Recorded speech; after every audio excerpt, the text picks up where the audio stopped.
Our theme this month is Awaken or Awake in Today's World. And today's topic is peace. Don't do that. Always as within, always as without. That may sound like a familiar term to you because we just sang it a couple of minutes ago in that song. As within, so without. We've been doing a series this month on what it's like to be awake in today's world. And to realize the wonder, the joy, through the elements of order, balance, harmony, and love. So today, we address the pièce de résistance, which is peace. Last month, our theme was practical wisdom. Some of you may remember that. And the talk on May 26th was about choosing peace. In that talk, I made mention of the fact that in all the talks I've done in the 8+ years that I've been here in Waikoloa, I had only addressed the topic of peace as a topic worthy of its own individual talk 2 times. So with that realization comes the commitment on my part to be more mindful about addressing it with clarity, with focus, ease, and grace. It's such an important part of our lives as we travel through this plane of existence, this earthly experience of humanness. And knowing that, we must be attentive to finding examples of it, demonstrations of it, and certainly developing its presence, not just within our spiritual practices, but within our own human practices as well. I believe each one of us has a kind of individualized sense of what peace means to us. After my 3 daughters were born and had children of their own, my middle daughter, Connie, told me one day that when they were kids, she always thought that peace and quiet was one word. Because, she said, you always used to tell us that you just wanted some peace and quiet. So obviously at that time in my life, peace was definitely associated with quietude, which there was precious little of in a house with 3 growing girls. Several years later, when I was visiting my family in Nevada, we talked about how quiet it had been in their house because Jakey, my youngest grandson, was in the hospital instead of at home. Quiet, yet anything peaceful for them as he struggled to regain his health. But then he came home, and then it was anything but quiet. But we all felt the peace in our hearts and minds that his heroic quest to recover was well underway that time. So these kinds of experiences in my own life, in my own family, help me to remember that peace need not be elusive or esoteric or dramatic. That peace is what we become inside ourselves. That when we have order, balance, love, and harmony in our lives, peace certainly dwells within. So peace comes from within. That would suggest then that we already have it, wouldn't it? We just need to recognize it and nurture it within ourselves. You and I may not always feel that way, that peace is at hand and that we are immersed in it. What's important to remember is that we can always choose peace over anything else that presents itself to us in the moment. The dictionary has a myriad of definitions for the word peace. So I chose the ones that I believe are the most befitting the points that I want to make this morning. Because to be awake in today's world, we must be the peace we seek in order to have peace. To me, that means we must choose the meanings of peace that we ourselves can relate to in our hearts and in our minds. The dictionary defines peace as freedom from disturbance or disorder, freedom from disagreements or quarrels. It further defines peace as security, order, harmony, concord. Peace, the dictionary lists, is an undisturbed state of mind, serenity, calm, tranquility, quiet. Well, sound pretty good, don't they? And you have an arrangement of different possibilities that you can choose, one or a combination of. And they suggest that you don't have to be a vegetable or a monk to be peaceful, unless you want to be.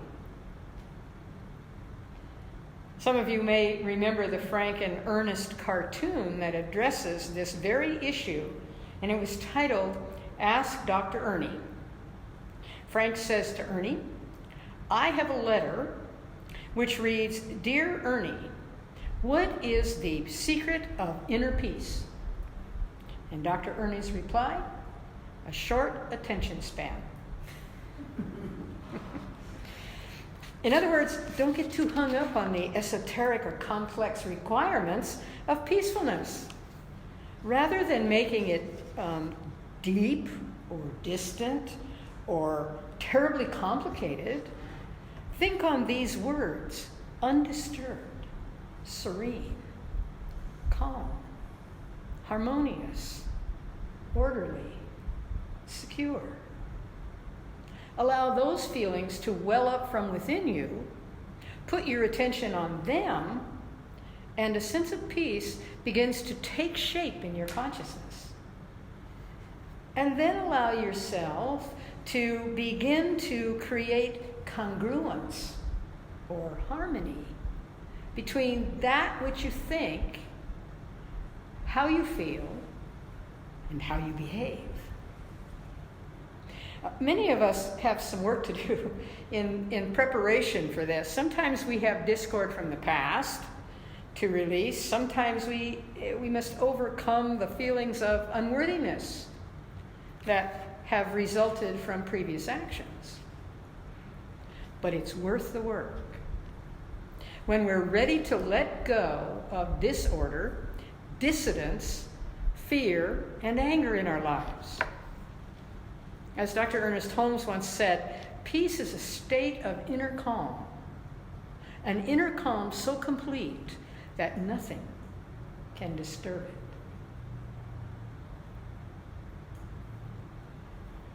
It's a realization of our oneness with omnipresence, and that's what brings peace. The peace which is accompanied with a consciousness of power. Now, when Holmes uses power in that regard, what he means is that we have then accepted responsibility and a sense of accomplishment by coming into alignment with divine source in its peacefulness. I also mentioned in that talk on May 26th, the impressions left on our planet through the efforts of Peace Pilgrim, and that I would expand on her mission in a subsequent talk. Ta-da! This is the subsequent talk. There are countless stories of people down through history who have been marvelous examples of the demonstration of peace from within. And certainly one of them is the story of Peace Pilgrim. No one who followed her teachings ever knew her by any other name than Peace Pilgrim. And to this day, there are countless people who continue to follow her path of peace. I think I showed you her book that day, but in case you weren't here or didn't see it, looks like this, and there she is. And there she is. She was born on a small farm in the Midwest, and that was back in the early 1900s. She never told the details of her life, and she didn't because she felt they were unimportant, and that included her original name, her age, or where specifically she was born. It was, she said, because she wished to stress her message, not the messenger. She grew from modest roots, and like many people, gradually acquired money and things.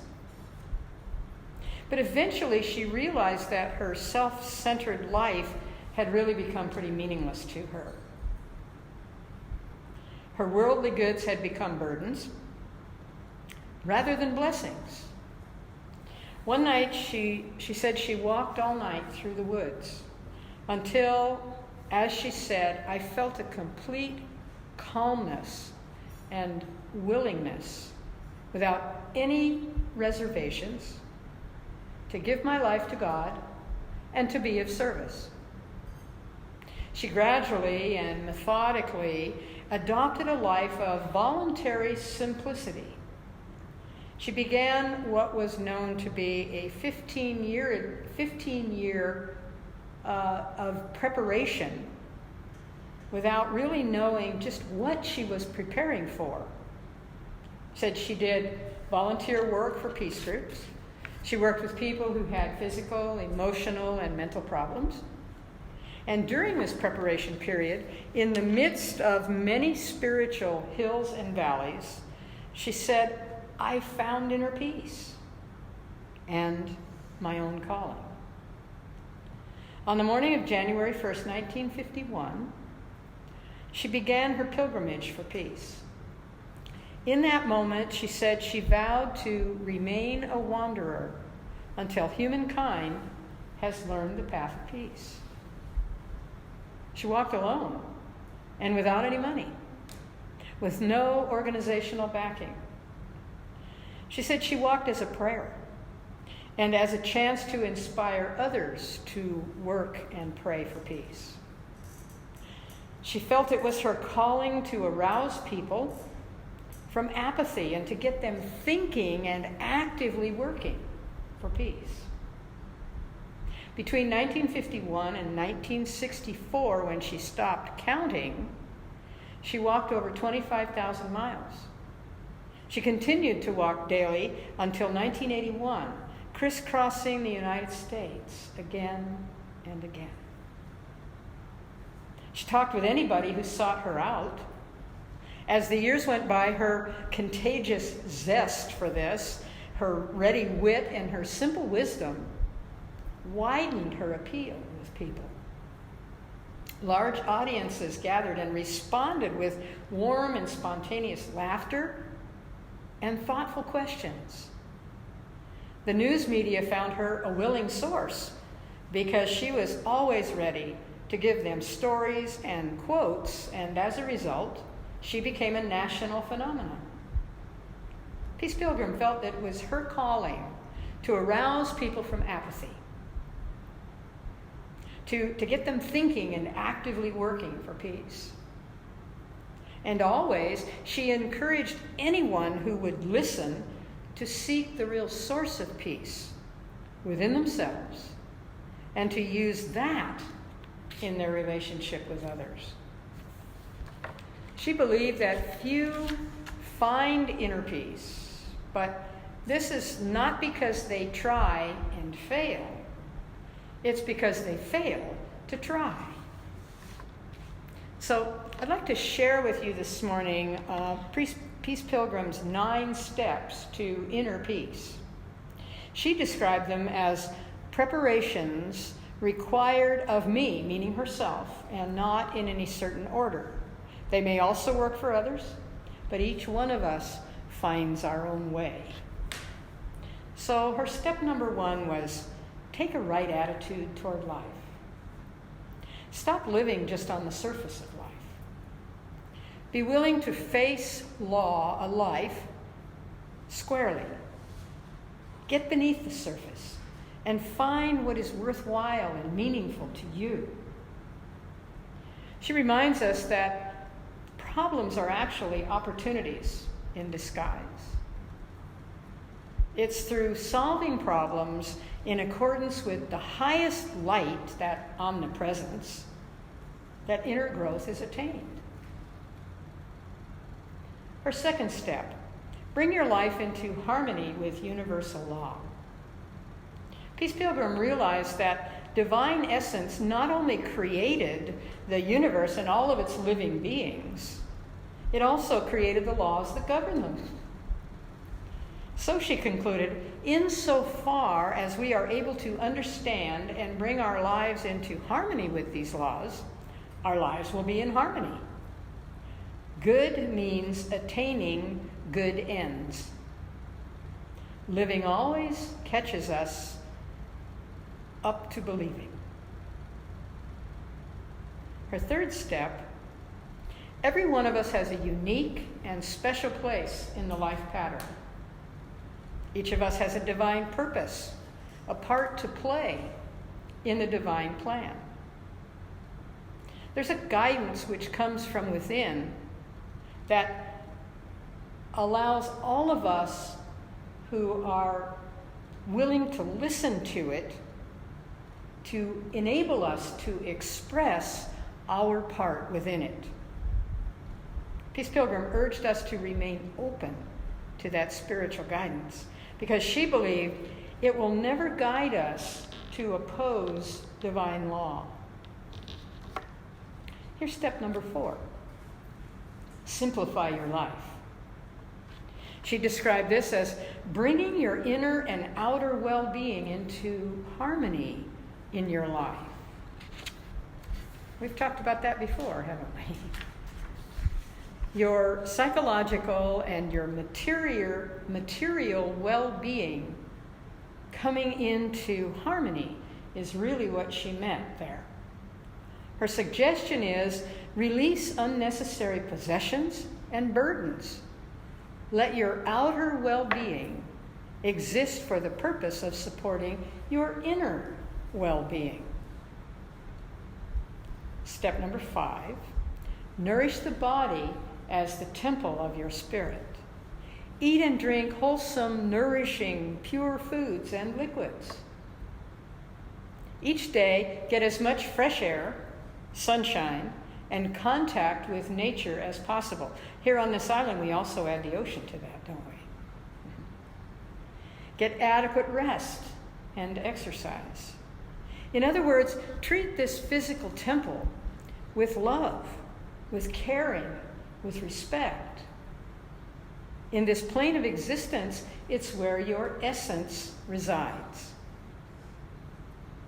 Her next step, number 6, is to purify your thoughts. When we come to understand how powerful our thoughts really are, we'll never think another negative thought. Thoughts, realized Peace Pilgrim, are a powerful influence for good when they're positive. On the negative side, she said, and they can and do make us ill. I don't eat junk food, she said, and I don't think junk thoughts either. Her advice, release combative, aggressive thoughts. Let go of the thoughts of bitterness and envy. The only person actually hurt by those thoughts is the one thinking them. Her 7th step, practice forgiveness. And remember in your forgiveness to forgive yourself first. Then take a further step and use all that energy that you've been using in condemning yourself to improving yourself. Her 8th step, have only good and honest motives. Do the good things you feel motivated toward. Be of service and work for the good of the whole. And finally, step 9. Peace Pilgrim called this step relinquishments. I prefer to use the word release or transformation because the word relinquish suggests to me that I have to give up something I might not want to. But you choose the word that works for you. It's the action that matters anyway. In this step, she suggests that one needs to relinquish or release ego, separateness, judgment, debilitating habits, attachment to material things. Not material things, but the attachment to them. And finally, to give up negativity. Always use your energy to say and do good things.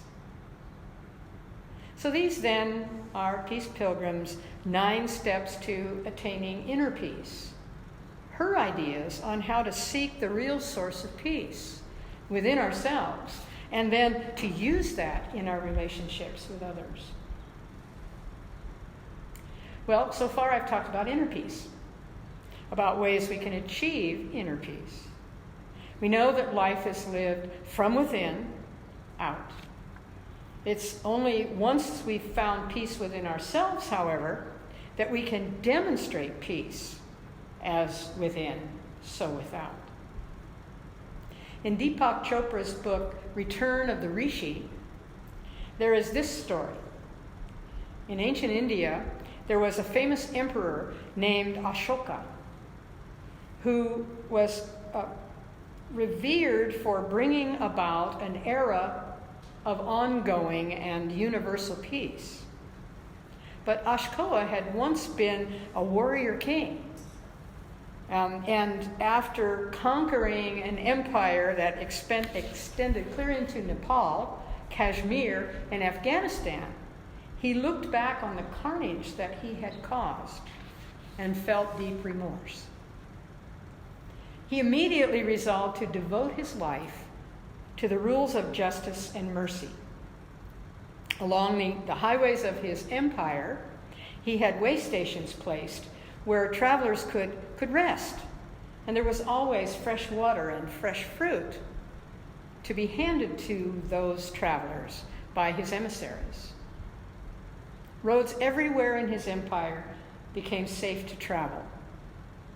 Ashoka decreed that iron pillars be erected along the route throughout India, China, and even into Japan, proclaiming the simple rules of conduct to keep his people peaceable. What a turnaround from who he had been. To this day, many of those pillars have endured and are still standing, so this is a true story. I didn't make it up, and neither did Deepak. People travel from all over the world to embrace those pillars in the belief that anyone who is able to put his arms around an Ashoka pillar can wish for peace and have it come true. Well, if you believe that, that's so. The writing on these pillars in a language called Pali, P-A-L-I, is still legible in some of those areas. It repeats the way of respect, love, and nonviolence that led Ashoka to find his own peace. The ways of respect, love, and nonviolence. In today's world, in this awakened world, we would like to think, how can we raise our own pillars and demonstrate peace?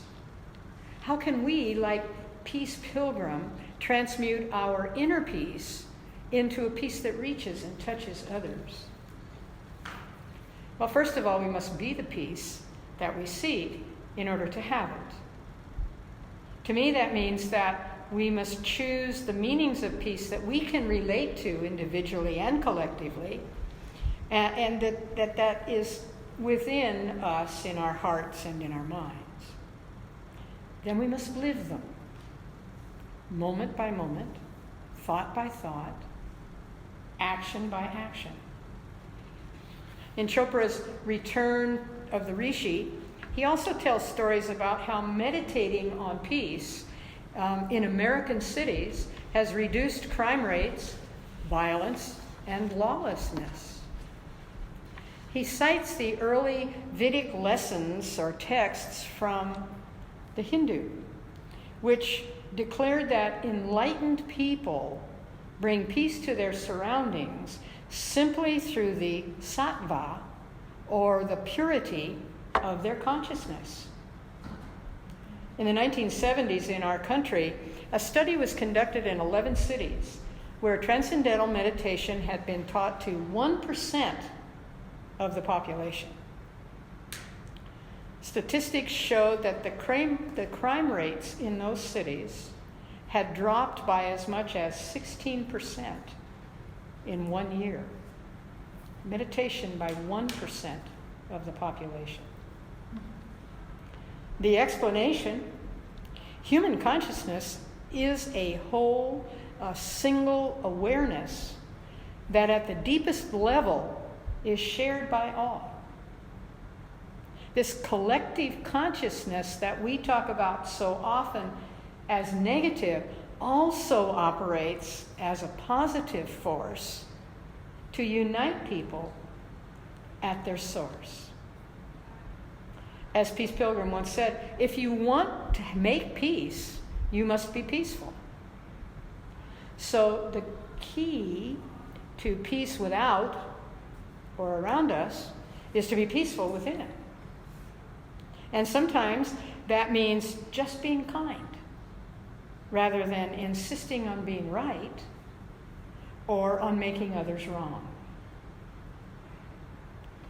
Well, I have to tell you, my own life has been and continues to be a demonstration of the search and the acceptance of inner peace. The vision of my ministry is to reveal wholeness by teaching truth and practicing peace for myself and for those I serve. I've shared with many of you my personal discovery after many, many years of believing that I was a wimp, that is, at best, a coward, because I couldn't watch violent movies. I couldn't read violent books or enjoy TV programs that demean people. But thanks to this teaching, Science of Mind, I discovered that I was a peace seeker, and that I simply wanted none of the violence, the cruelty, or the abusive behavior in my consciousness. What a relief. What a revelation. I discovered that God was not a wrathful, vengeful, calculating judge. I've learned that God is a loving, giving, intelligent, joyful, peaceful presence. And I've learned that my purpose in life is to reveal those qualities of God, that in so doing, I become loving, giving, intelligent, joyful, and peaceful, that I can welcome harmony, order, balance, and love in my life.